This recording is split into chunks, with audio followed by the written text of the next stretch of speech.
kalau kita lihat data di dalam harian Metro dinyatakan bahawasanya rakyat Malaysia ni yang menghadapi sakit mental ni sekarang ini pada tahun 2024 adalah seramai 5 juta orang. Ramai.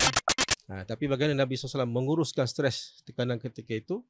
Nabi SAW berdoa supaya keluar daripada keturunan di Taif ini orang-orang yang beriman kepada Allah Subhanahu Wa Taala. Saya ibu anak nakal, balik kerja dah penat, anak nakal.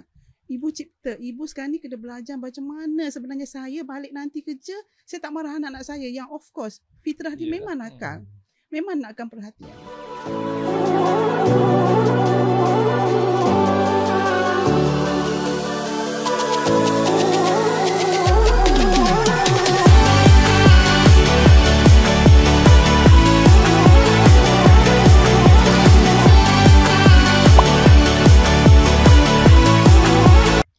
Bismillahirrahmanirrahim. Assalamualaikum warahmatullahi wabarakatuh. Waalaikumsalam. Pagi ini kita bersama lagi di dalam Jom Borak Educast PMS bersama dengan Jabatan Pengajian Am. Tuan-tuan, puan-puan, insya-Allah pada pagi ini kita akan bersama-sama membicarakan satu isu yang berlaku di dalam masyarakat.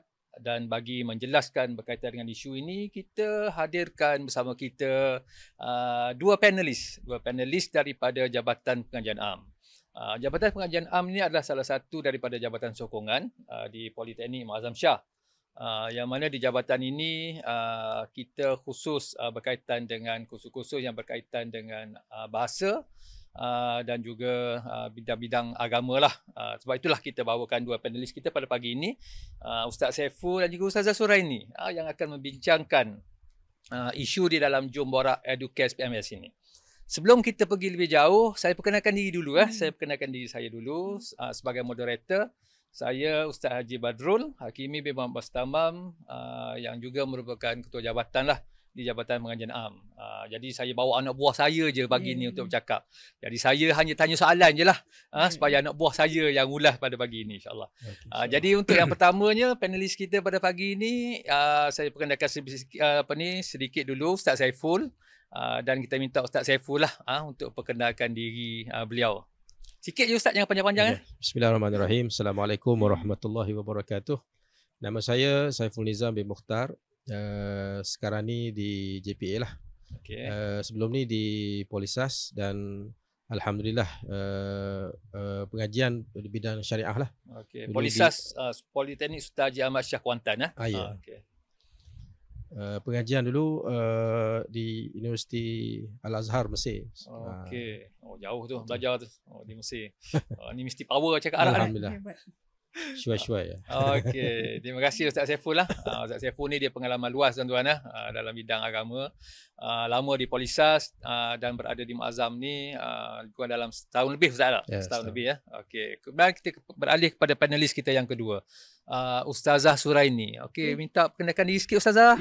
Bismillahirrahmanirrahim. Nama saya Suraini binti Haji Ripin. Anak Jati Pahang, graduan Universiti Melaya dalam bidang pendidikan Islam. Saya jealous juga yang belajar di Mesir ni. Subhanallah. Tapi masih boleh berbahasa Arab kan, walaupun belajar di Malaysia. 25 tahun yang lalu dan tempoh yang sama servis di Politeknik Malaysia. Okey, terima kasih kepada kedua-dua panelis. Saya pun belajar di negara Arab juga. Di negara Arab juga. Saya belajar di Universiti Islam Madinah dulu. Bolehlah cakap Arab syuaiyah insya-Allah. Okey, pada penonton-penonton bagi program Jom Borak Educast PMS ini, program ini juga boleh diikuti di dalam sosial media Politeknik Muazzam Shah di IG, di TikTok, di Facebook. Boleh ke sosial media Politeknik Muazzam Shah official dan tuan-tuan dan puan-puan juga boleh layari dan juga boleh tonton di dalam channel YouTube PMS Shout TVET. Jadi banyak info-info lah di dalam kita punya channel YouTube PMS Shout TVET ni. Mana-mana yang nak info berkaitan dengan pengajian, nak tahu apa sebenarnya yang berlaku di Politeknik Muazzam Shah, apa kemudahan-kemudahan yang ada, boleh terus layari PMS Shout Shout TVET. PMS Shout TVET. Shout TVET. Okey, kita beralih kepada apa isu kita nak bincang pada hari ini ya di dalam program Jom Borak kita ni. Okey, Ustaz Saiful dan juga Ustazah Suraini, pernah stres tak dalam kehidupan ni? Pernah rasa stres tak? Nak join program ni pun dah stres dah. Tengok. Okey. Agak tak stres. Okey. Tuan-tuan, kalau kita lihat dalam kehidupan kita ni, tak kira lah daripada mana-mana peringkat, daripada kecil ke sampai ke dia peringkat sekolah, hatta sampai ke kita di alam pekerjaan pun semua orang akan mengalami stres. Mengalami stres.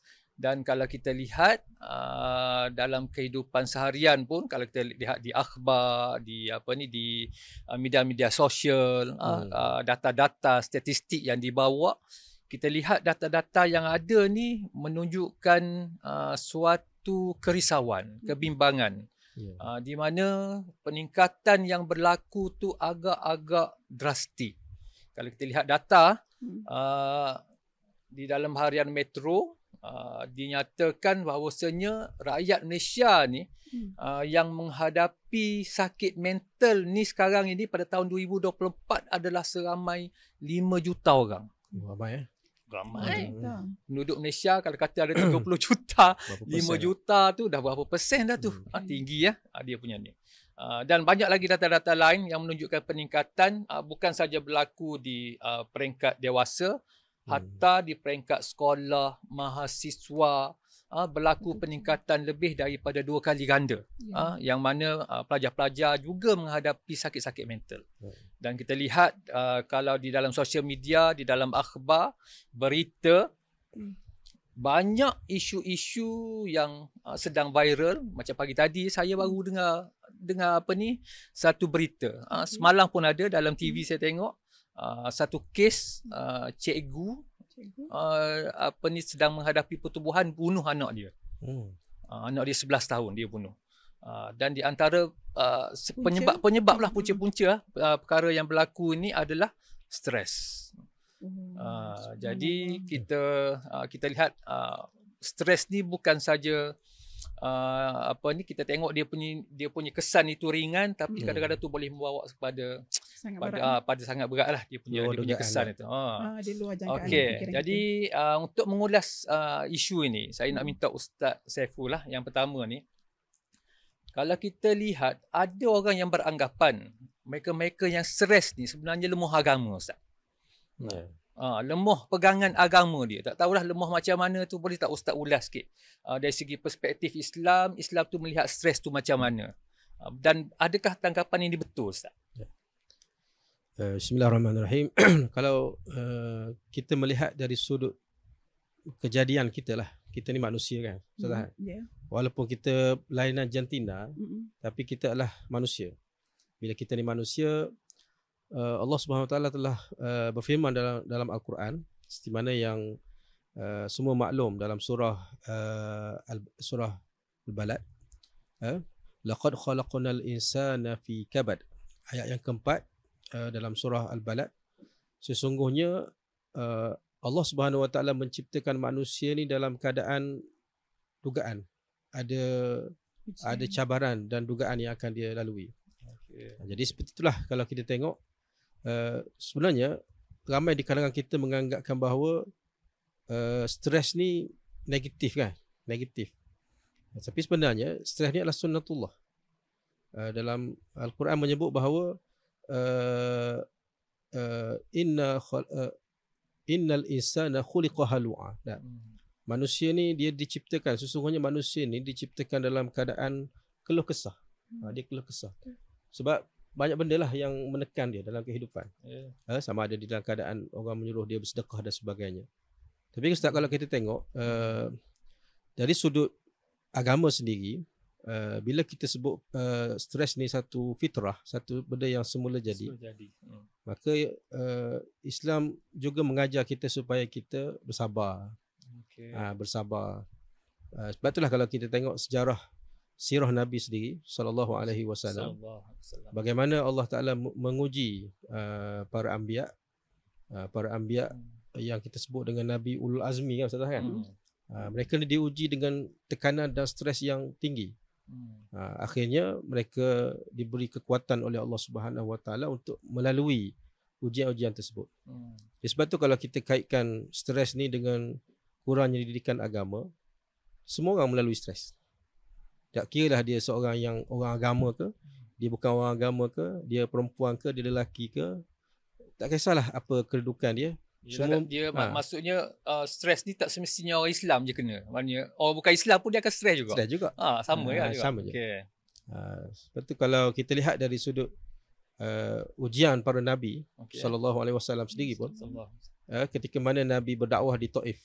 Nabi berdakwah di Taif, kita lihat Nabi diuji sehingga kan Sayyidatina Aisyah tanya Rasulullah SAW, adakah benda yang lebih berat daripada apa yang ditimpa oleh kamu ketika perang Uhud? Jadi Nabi SAW menjawab, ada peristiwa yang berlaku di Taif. Tekanan ketika itu menyebabkan Nabi stres. Nabi stres, tapi bagaimana Nabi menguruskan stres tu, sehingga kan ketika itu Malaikat Jibril datang. Malaikat Jibril datang membawa sekali malaikat yang membawa gunung. Sehingga malaikat gunung ni tahu akan Nabi SAW, kalau kamu nak, aku hempakkan gunung di atas Taif ni. Tapi bagaimana Nabi SAW menguruskan stres tekanan ketika itu, Nabi SAW berdoa supaya keluar daripada keturunan di Taif ini orang-orang yang beriman kepada Allah Subhanahu Wa Taala. Jadi kalau kita tengok di situ, Nabi stres, tapi Nabi menguruskan stres tu. Jadi itulah Islam mengajar kita. Kalau kita tengok ni, poin yang pentingnya, stres ni semua orang kena. Semua orang melalui keadaan stres tersebut. Hatta Nabi pun melalui. Cuma mungkin level-level stres tu je lah yang berbeza-beza. Dan bagaimana kita boleh menguruskan stres kita itu. Kan? Bagaimana caralah kita nak menguruskan stres itu. Okey, terima kasih Ustaz Saiful lah. Jadi kita dah nampak tuan-tuan, maksudnya dalam kehidupan kita ni, stres ni adalah suatu perkara fitrah. Semula jadi. Stres ni adalah semula jadi. Semua orang akan merasai keadaan ini. Akan ada situasi dalam kehidupan kita ni nanti, orang tu dia akan merasa stres dalam kehidupan dia. Mungkin apabila Allah Ta'ala uji, Allah Ta'ala cuba timpa dia dengan musibah, maka dia akan merasai keadaan tersebut. Dan untuk mengatasinya, kita balik kepada ustazah. Untuk mengatasi keadaan tersebut, kita pergi kepada ustazah lah. Okey. Mungkin ustazah dalam agama kita ni, dalam agama Islam ni, dia ada kaedah-kaedah lah. Ada cara-cara yang boleh membantu seseorang itu menghilangkan rasa stres, ataupun boleh membantu dia menguruskan stres dia itu dengan lebih baik, supaya tidak berlakulah perkara-perkara yang tidak diingini dalam kehidupan dia.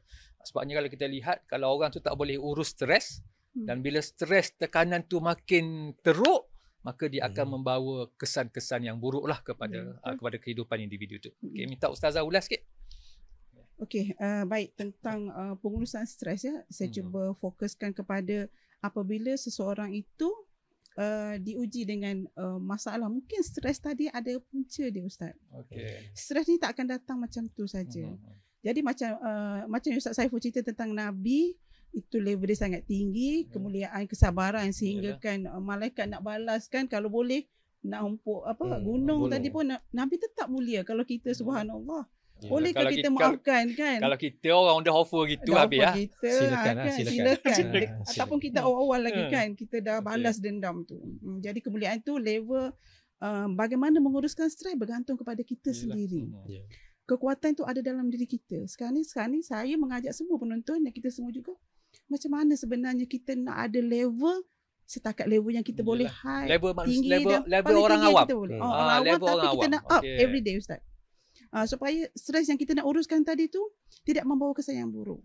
Kita percaya kes-kes yang Ustaz bincangkan tadi, sebutkan tadi, sebenarnya dia tidak berjaya. Dia tak tahu nak pergi mana dah. Selain daripada bunuh anak dia, bunuh diri. Stres duit tak cukup, terjun jambatan, Ustaz. Betul. Subhanallah. Jadi macam pelajar kita pula.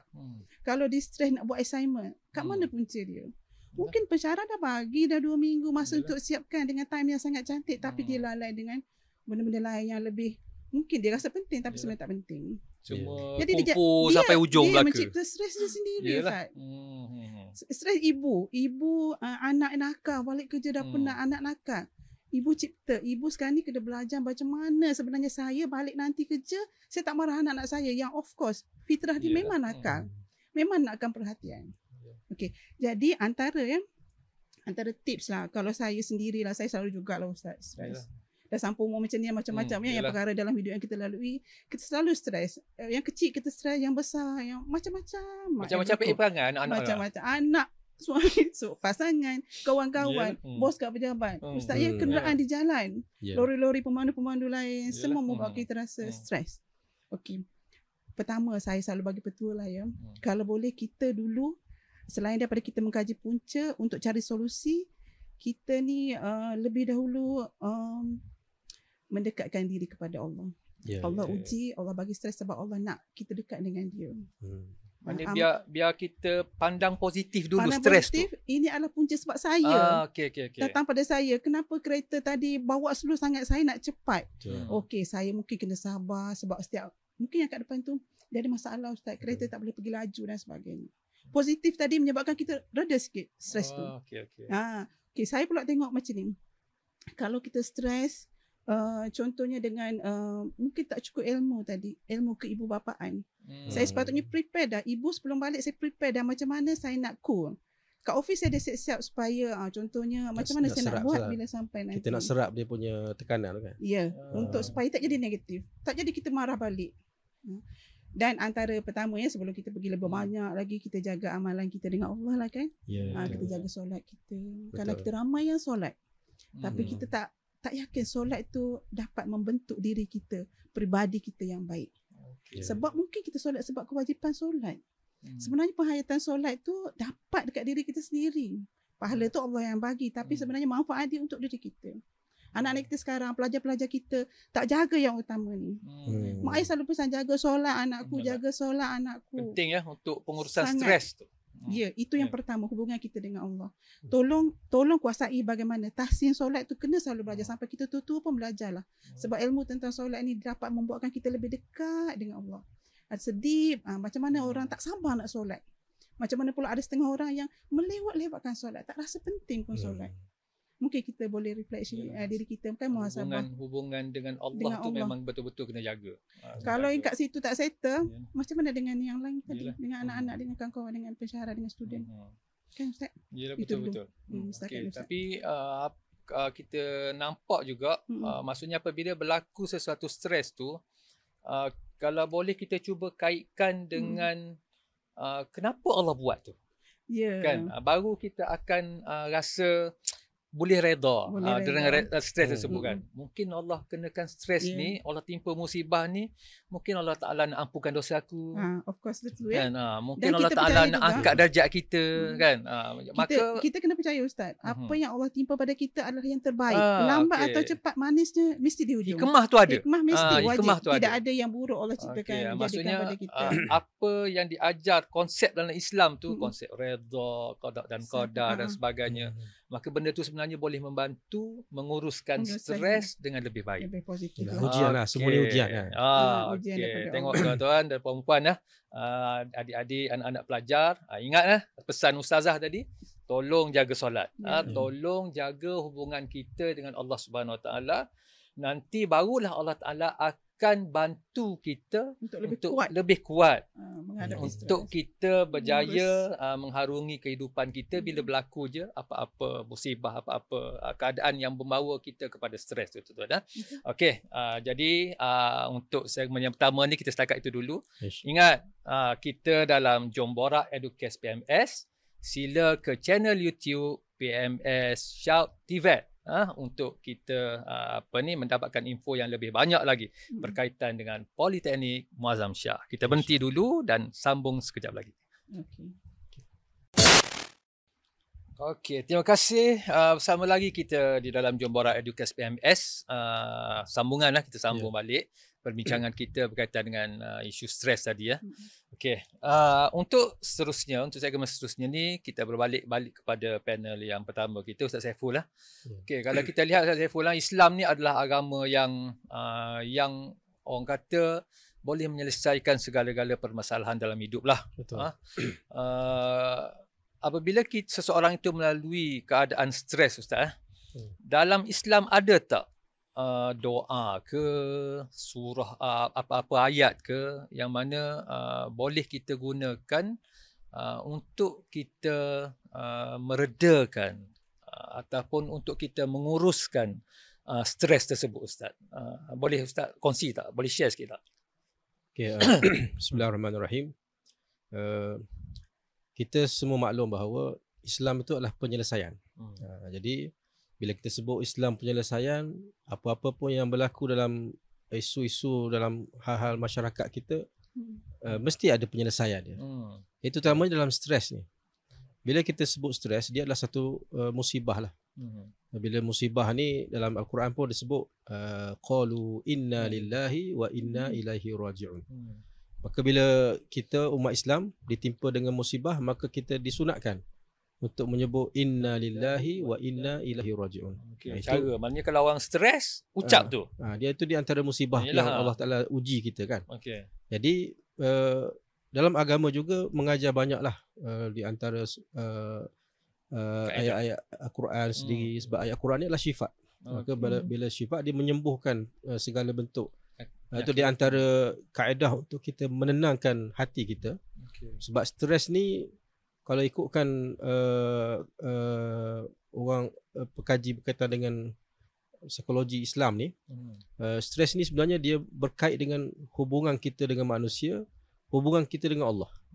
Jadi main yang menjaga hubungan kita dengan manusia dengan Allah ialah hati kita. Jadi bila sebut hati, pastinya hati ni mesti ada benda yang mengubat dia. Maka Allah Ta'ala menyebut ala bidzikrillahi tatma'innul qulub. Maka dengan mengingati Allah, maka hati tu akan jadi tenang. Bila hati tenang, kita dengan manusia kita akan jadi baik, apatah lagi kita dengan Allah SWT jadi baik. Cantik dia punya perkaitan tu, Ustaz. Jadi begitu juga kalau Nabi SAW sendiri pun mengajar kita tentang istighfar. Sebab stres ni dia tekanan kan. Bila tekanan dia mesti satu benda yang menyedihkan kita, kita rasa duka cita dan sebagainya kan. Jadi maka Nabi mengajar kita dengan istighfar. Nabi sebut sallallahu alaihi wasallam, man lazimal istighfar ja'alallahu likulli syai'in makhraja wa likulli hammin faraja. Barang siapa yang melazimi istighfar ni, maka Allah Taala akan buka jalan dia. Maknanya Allah Taala akan mudahkan jalan dia. Yang keduanya Allah Taala akan walikulli hammin faraja. Benda yang sedih tu Allah Taala ubah jadi suka, jadi gembira. Yang satu lagi Nabi sebut wa yarzuqu min haitsu la yahtasib. Dengan beristighfar ni dia dipermudahkan rezeki. Allah Taala mudahkan rezeki dia. Kesihatan dia. Sebab orang stres ni dia boleh bawa penyakit. Dia boleh bawa pada anxiety, dia boleh bawa pada kemurungan, depression, dia boleh menangis, dia boleh bawa kepada macam-macam. Nak hidup bersendirian dan sebagainya. Darah tinggi, Ustaz. Bunuh diri dan sebagainya. Pening kepala. Tak ada. Darah tinggi. Pening kepala. Ujian di usia-usia macam ni lah. Jadi lazimi istighfar. Astagfirullahaladzim. Kalau perempuan ni Nabi SAW ajar kita supaya kita bersedekah. Lazimi bersedekah. Dengan sedekah ni dia ubat pada penyakit. Jadi di antara contohlah Nabi SAW mengajar kita untuk mengelakkan. Kita nak elak stres tak boleh. Tapi kita nak menghadapi stres itu dengan keadaan yang baik.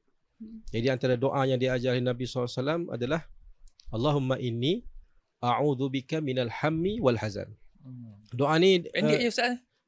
Ada lagi doa tu. Panjang lagi. Allahumma inni a'udzubika minal hammi wal hazan. Wa a'udzubika minal ajzi wal kasal. Wa a'udzubika minal jubni wal bukhl. Wa a'udzubika min ghalabatid daini wa qahri rijal. Saya rasa doa ni anak-anak kita pun dah hafal dah. Kan? Sekolah agama tu memang ada. Kan? Sebab biasa sekolah-sekolah agama semua hafal. Sekolah prasekolah pun dah hafal dah. Tapi mudah boleh dia orang Google pun jumpa ni, Ustaz. Doa ni. Dalam doa tu Nabi ajar kita supaya kita berlindung. Kita berlindung daripada Allah lah. Itu hakikat dia. Kita kena minta berlindung dengan Allah. Daripada apa? Daripada hammi wal hazan. Kita minta berlindung daripada duka cita dan kesedihan. Kemudian yang keduanya minal ajzi wal kasal. Kita minta berlindung daripada Allah daripada kelemahan, lemah dan malas. Kemudian yang ketiga tu disebut al-jubni wal bukh. Jubni lah maksudnya marah. Cemas, takut. Jubni ni takut. Sebab orang yang stres ni sebenarnya dia ditimpa ketakutan, cemas. Dia tekanan tak. Jadi Dan banyak lagi lah doa-doa yang diajar oleh Nabi SAW yang kita boleh rujuk lah mana-mana buku dan yang ditulis oleh para ulama kita. Jadi sebenarnya Islam tu dah mengajar dah. Komplit dah. Dah ada dah komplit. dari sudut Kaedah nak menguruskan stres nak dalam menguruskan Islam stres. tu. Sebab dia cantik. fokusnya kepada hati kan. Bila hati ni dia mesti ada benda yang mengobat dia, iaitu zikrullah. Maknanya doktor stres yang paling utama ni Rasulullah. Ya, betul. Kan? Sallallahu Doktor stres yang paling utama. Maknanya Rasulullah dah ajar semua dah. Dalam betul. hadis, dalam doa ada dan sebagainya. Cuma kita je yang tak amal. Cuma kita lalai. Kita lalai. Kita lalai. Maksudnya hubungan dengan manusia, hubungan dengan Allah untuk kita jaga bagi kita menguruskan stres kita itu. Okey, kita pindah kepada panel yang kedua, Ustazah. Kalau tadi Ustaz Saiful dia dah sentuh, dia dah tekankan bagaimana kita nak menangani ataupun kita nak handle stres ni dengan kaedah Islam. Guna doa, mungkin ada guna ayat-ayat Al-Quran, dengan kita banyak berzikir kepada Allah Ta'ala, kita akan jadi lebih tenang. Rasa serabut je, zikir. Serabut solat, serabut doa, kan? Tu kaedah Islam lah. Okey, kalau dari segi kita kata kaedah, mungkin ada kaedah perubatan ataupun kaedah rohani ke jasmani ke yang kita boleh buat simple-simple je Ustazah. Macam mana kita nak menangani stres ni? Kira benda tu kalau rasa stres je boleh terus buat. Gitu. Kan? Boleh kongsi tak Ustaz? Tindakan segera tu kan? Tindakan segera tu. Okey, terima kasih Ustaz. Sebelum saya pergi kepada tindakan segera, dia panggil pembetulan kalau dalam audit tu, untuk mengatasi serta-merta stres, saya nak sikit sambung tentang Ustaz tadi berkaitan dengan amalan tadi tu kan. Okey. Tadi Ustaz Abad ada cakap tentang ni yang Ustazah amal ni. Subhanallah. Tadi Ustaz cakap tentang zikir. Saya selalu showkan kepada semua lah termasuk pelajar-pelajar kita dewasa. Tentang zikir tadi, subhanallah walhamdulillah Allahu akbar tadi tu. Kadang-kadang anak-anak pelajar ni dia tak perasan bahawa zikir tu sebenarnya penting dan dapat menenangkan hati. Dia tak percaya zikir tu dapat menenangkan hati. Sebab dia tak buat. Tu dia tak percaya. Sebenarnya saya selalu tekankan juga bahawa zikir ni jadi vaksin tu Ustaz. Vaksin untuk diri kita, protect diri kita daripada sebagai sebarang stres yang datang, masalah. Contoh kalau kita zikir ni, saya andaikan bila saya cerita seperti mendarah daging dalam badan kita, jadi sel-sel badan kita yang mana bila kita nak buat sesuatu yang melanggar syariat, kita terus ada penghalang. Apa penghalang dia? Tadi zikir tadi, ayat-ayat Quran yang kita sering baca. Kena yakin yang tu. Dia akan menimbulkan aura. Dia mengaura bila kita nak pakai baju bagi wanita baju ni tak memenuhi syariat, tak menutup aurat dan sebagainya. Kan? Tak jadi pakai. Dia jadi perisai Ustaz.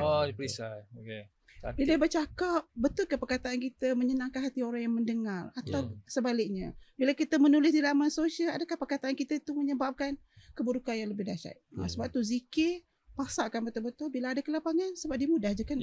Sambil jalan-jalan pun buatlah. Amalan yang mudah dilaksanakan. Saya tengok ada pelajar kita yang bila melatah sebut subhanallah, benda-benda yang Allahu Akbar. Kenapa sebut perkataan yang macam tu?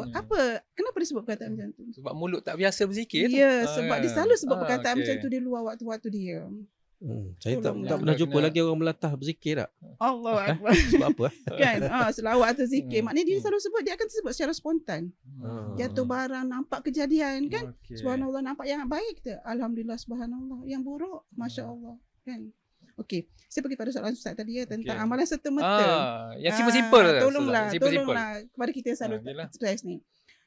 Mula-mula sekali sebenarnya tarik nafas. Dalam tarik, tahan sekejap, turun slow. Kita nak keluarkan hormon gembira. Hormon oksitosin. Banyak hormon positif dalam badan kita kena keluarkan segera ni. Pertama, tarik nafas. Kalau nak marah, bilang 5 second. 1, 2, 3, kalau sains kata 5 lah. Tapi kalau kita subhanallah alhamdulillah Allahu akbar dah 5 second, nanti lain perkataan yang kita keluarkan kepada orang yang kita nak marah. Lepas tenang dulu. Kalau rasa tengah duduk tadi berdiri. Kalau nampak orang yang kita marah tu ada depan kita, pergi jauh sikit. Sehingga dalam ibadah solat berimam Ustaz, jangan sebab imam tu adalah pelakuan imam yang kita tak suka. Tak bolehlah kita tinggalkan jemaah tu kan. Tapi kita belakang sikit supaya kurang rasa marah ni. Tindakan macam tu. Mandi, pergi tengok-tengok alam, benda-benda yang hijau. Pergi cari-cari benda-benda yang Hiking apa lah semua. kan. Hiking. Hiking boleh kalau larat lah, kalau Yalah. lutut masih okey. Tengok-tengok Dia nak lebih alam. kurang je sebenarnya dengan kaedah Islam. Kalau Islam tu Nabi ajar kalau kita rasa marah, kita ambil wuduk kan. Betul, kan? betul. Ambil Kalau itu wuduk, kita sejuk pergi basuh kan? muka kan. Basuh muka, Basuh ambil muka wuduk. sebagainya. Okey. Sebenarnya saya selalu menggunakan kuasa minda, Ustaz Saiful. Yeah. Oh, power Ustazah. Ada kuasa minda. Rupanya minda kita yang mengawal perilaku kita. Kita nak apa? Kalau minda kita kata kita nak pergi negatif, stres tadi membawa negatif, minda kita proses dulu. Kita nak jadi apa sekejap lagi. Sebab tu saya nak, kalau boleh kita sebenarnya sedar diri kita. Kita kenal diri kita. Kita sedar. Maksud saya tu sangkaan ke apa? Kekuatan Zon. diri kita tahu, kelemahan diri kita tahu. Sebab tu bila kita tahu, kita kenal diri kita siapa, kita lebih terarah tindakan kita. Of course lah, lama kelamaan dia akan bawa kepada kebaikan lah. Cuma kena banyaklah menuntut ilmu ya. Yelah. Kena duduk di Raudatul Jannah. Untuk ilmu tak semestinya pergi majlis ilmu. Kena banyak menuntut ilmu, kena banyak melaksanakan ibadah. Dekat telefon kita banyak sumber ilmu. Ulama-ulama ada masuk, ada laman sosial semua sekali. Dan sebut pasal handphone ni, hati-hati dengan handphone kita. Rupanya dia yang membawa kita banyak kepada stres, Ustaz. Boleh menyebab stres Ustazah? Mesti. Bahaya. Banyak sangat. Cuba tengok pelajar-pelajar kita, bila tengok ni dia tak fokus apa yang kita cakap. Dia tak pentingkan lagi. Bila dia scroll laman sosial, Ustaz, mungkin 2-3 jam berlalu begitu saja. Sedangkan masa mungkin solat dah jadi delay atau tak solat. Assignment tak siap-siap. Aktiviti tadi tu. Jadi pastikan ya smartphone kita tu memberi pahala kebaikan pada kita. Ini punca stres. Tengok berita-berita negatif tentang gosip-gosip ke, subhanallah, tu sangat membawa kepada stres. Bahaya juga. Cuma benda tu boleh dikawal lah. Kena dikawal. Kita kena ada vaksin antibody yang kuat ya. Maksudnya kuatkan dalaman lah maksudnya. Vaksin tidak datang macam tu saja. Maknanya setiap orang ni kena sentiasa dekatkan diri dengan Allah. Doa supaya selalu, selalu doa, banyakkan berzikir. Itu semua di antara kaedah-kaedah cara-cara untuk kita nak menghindari daripada stres tu. Tapi berjumpa dengan pakar kaunselor, psikologis pun sangat baik, Ustaz. Third party. Jangan biarkan diri anda dilambung apa tadi? Kebimbangan. Maksudnya dia kalau orang tu berada di satu tahap stres yang agak kritikal, perlu makan ubat kan? Jangan pendam seorang. Tu bahaya Ustaz. Tapi kena cari orang betul lah. Cari circle yang jangan baik pendam lah. seorang, cari seseorang yang mana dia boleh share. Betul. Dia boleh share. Sebab kadang-kadang tu benda kalau kita boleh luah, dia akan rasa lebih lega walaupun lebih tak lega selesai kan. kan. Kadang-kadang orang tu bila dia pendam, kemudian duduk dalam bilik seorang-seorang. Betul. Duduk fikir benda tu, lama-lama makin stres. Dia membawa satu penyakit baru, Ustaz, anxiety. Kemurungan yang sangat kritikal, kena makan ubat by doktor, mungkin sampai minum klorok, Ustaz. Bahaya. Saya nak cerita satu kes dekat Politeknik sebelum ni. Ada seorang pelajar saya lelaki, dia datang jumpa. Dibawa kes itu oleh timbalan pengarah, dia menumbuk dinding. Sampai pecah dinding tu, bocor dinding tu. Lepas tu saya jumpa dengan dia. Saya tanya dia tahu tak dinding tu adalah apa, chipboard ya, dinding board yang tu. Dia kata dia tak tahu pun, dia tak kisah apa dinding apa. Agaknya kalau ditumbuk dalam keadaan dinding tu batu solid, memang akan hancurlah tangan dia. Tahu tak apa masalah dia? Dia ni ada 4 orang adik-adik lelaki, bapa dia panas barai, selalu pukul mak dia. Mak dia lepas tu selalu pukul adik-beradik. Adik lelaki dia 3 orang dah mula memukul-pukul jugalah, kasar fizikal gitu. Jadi pelajar ni saya, ya Allah, beratnya masalah dia.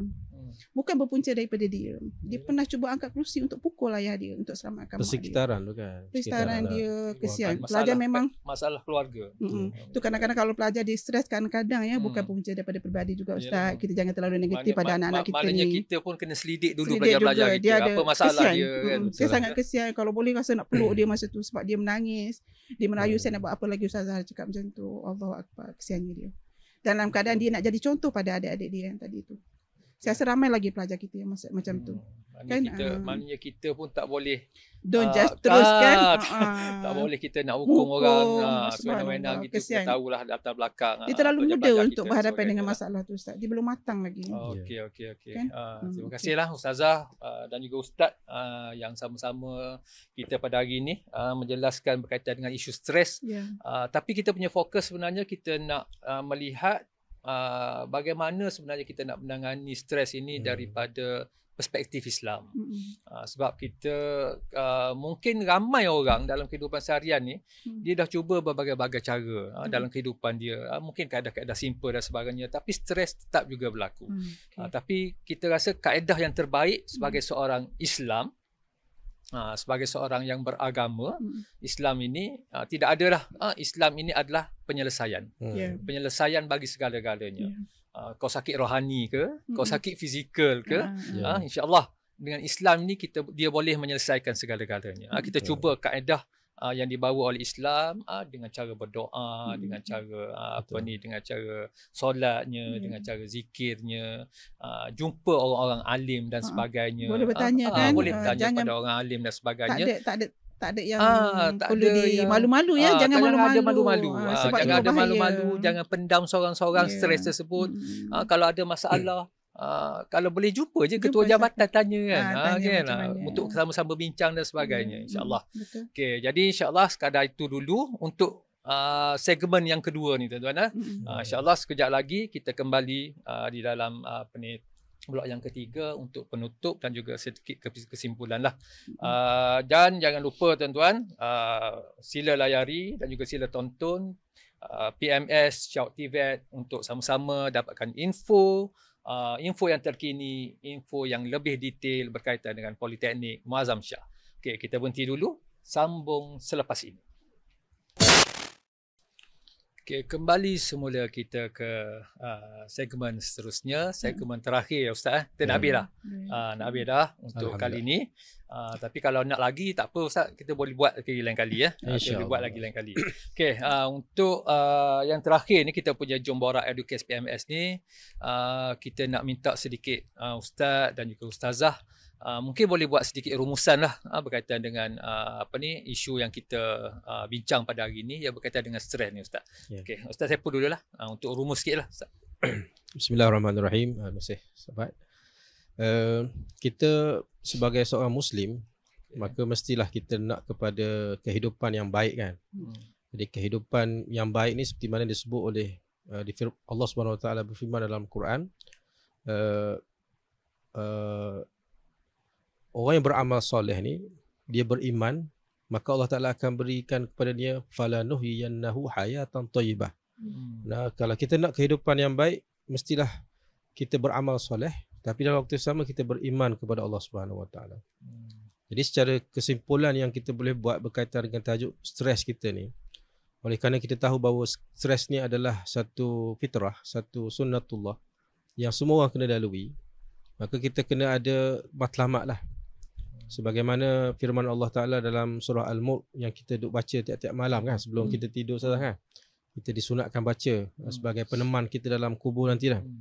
Allah Ta'ala berfirman, allazi khalaqal mauta wal hayata liyabluwakum ayyukum ahsanu amala. Allah Ta'ala yang menciptakan kematian dan kehidupan, liyabluwakum. Liyabluwakum ni maksudnya liyamtahinakum, untuk menguji kamu. Ayyukum ahsanu amala, manakah amalan yang paling terbaik sekali. Jadi oleh sebab itu menghadapi stres ni adalah suatu cabaran kita lah. Cabaran kita kerana Allah Ta'ala menyediakan bagi kita sabar. Semua orang ada sabar. Cuma bagaimana nak kawal sabar tu, maka kita kena ada matlamat, iaitu kita nak menuju akhirat nanti dalam keadaan membawa amalan-amalan yang baik. Di antara amalan yang baik adalah bersabar dan menguruskan stres dalam keadaan bersabar, dalam keadaan kita bertawakal kepada Allah. Itulah yang menjadi keperluan kita sebagai seorang mukmin. InsyaAllah itu sajalah untuk maknanya segala-galanya perlu kembali kepada Allah. Betul. Maksudnya dia yang menciptakan kita, dia yang mematikan kita, dia yang mendatangkan stres kepada kita, dia yang menyelesaikan masalah stres tersebut. Betul. Jadi apa-apa pun kita terpaksa kita kena kembali kepada Allah. Okey, Ustazah, sikit Ustazah rumusan untuk penutup kita ni. Kena tenang-tenang Ustaz menghadapi stres. doa kita bukanlah supaya aku tidak diuji, aku tidak diberikan stres, tapi doa kita ialah beri kekuatan untuk menghadapi supaya tindakan kita tu masih lagi dalam lingkungan syariat yang Allah tetapkan. Betul. Satu lagi perkataan ayat saya yang saya suka buat juga ialah apa itu bahagia? Okay. Bahagia yang sebenar ialah kita mensyukuri apa yang kita ada pada masa sekarang, menghargai dia, mensyukuri dia semua atas kurniaan yang Allah bagikan tu. Bila kita macam tu, insya-Allah kita lebih gembira dengan apa yang kita ada. Kita boleh redha dalam kehidupan kita, tuan-tuan. Okay. Maksudnya segala-galanya apa yang berlaku dalam kehidupan kita, penonton-penonton, semuanya perlu kita kembalikan kepada Allah. Inna salati wa nusuki wa mahyaya wa mamati lillahi ta'ala. Semuanya kita kena kembalikan kepada Allah Ta'ala. Jadi tuan-tuan, puan-puan, penonton-penonton yang yang dirahmati Allah Subhanahu Wa Ta'ala, kita dah sampai kepada ke penghujung Jom Borak Educast kita dengan satu tajuk yang saya rasa sangat menarik apa yang kita bincang pada hari ini. Mungkin sebelum ni orang duk bincang stres ni daripada aspek aspek kesihatan biasalah. Kita tak kaitkan dengan agama, tapi apabila kita kaitkan dengan Islam, baru kita nampak rupanya penyelesaian kepada stres ni duduk kat sini. Yang mungkin orang ramai lupa. Bila lupa benda ni, maka akan terjadilah banyak isu-isu stres bunuh diri, stres berlaku perkara-perkara yang tidak diingini dalam kehidupan kita. Jadi kita tak naklah benda tu berlaku dalam masyarakat. Jadi tuan-tuan, ingat tuan-tuan tuan-tuan dan puan-puan, sekiranya tuan-tuan menghadapi situasi stres, maka kembalilah kepada Allah. Banyakkan kita beribadah kepada Allah. Moga-moga hidup kita ini akan lebih aman, akan lebih tenteram, dihindari daripada segala stres. Ingat, stres itu adalah fitrah. Tak ada orang boleh lari. Semua orang akan melalui keadaan stres tersebut, tapi bagaimana kita berjaya menguruskan stres tersebut. Okey, ada tagline kat kita hari ni. Okey, apa-apa pun tuan-tuan kembali kepada Allah. Okey, jadi kita dah sampai kepada penghujung rancangan kita. Sekali lagi, tuan-tuan, puan-puan boleh layari, boleh tonton di dalam channel YouTube PMS Shout TVET untuk tuan-tuan mendapatkan info yang lebih banyak berkaitan dengan Politeknik Azam Shah. Kita di Politeknik Azam Shah ni kita ada 5 jabatan induk yang ditawarkan dengan berbagai-bagai program pengajian. Jadi kepada anak-anak pelajar terutama mereka-mereka yang baru saja dapat SPM baru ni, mungkin keputusannya tak membantu untuk ke universiti, maka mereka boleh memilih jalan untuk ke politeknik. Tak kira lah di mana-mana politeknik, boleh mohon melalui UPU online. Okey, jadi sekadar itu saja untuk program Jom Borak Educast PMS kita pada kali ini. Jangan lupa pergi ke channel YouTube PMS Shout TVET untuk mendapatkan info Politeknik Azam Shah dengan lebih detail lagi. Sekadar itu saja untuk kali ini, Ustaz. InsyaAllah ada kesempatan kita jumpa lagi di lain rancangan di dalam Jom Borak Educast PMS.